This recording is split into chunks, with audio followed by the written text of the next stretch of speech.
Fixing the overhead closer.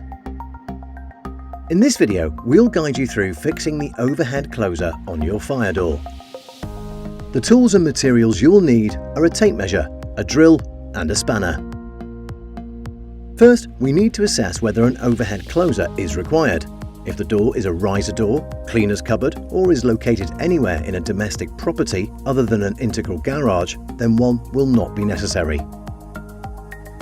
Begin by cross-referencing your documentation, as there must be suitable evidence of fire performance and that the closer you are using is compatible with the fire door.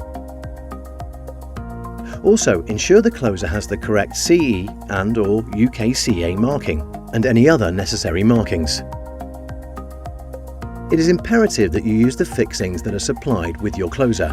These are specialist fire safety fixings that melt in the event of excessive heat.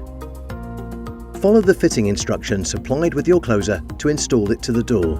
Once installed, ensure the fitting position is correct. Check the door closes and latches from a 90-degree and 45-degree angle. Then check that it also closes from 75mm. It is vital that the closer overcomes any friction or binding.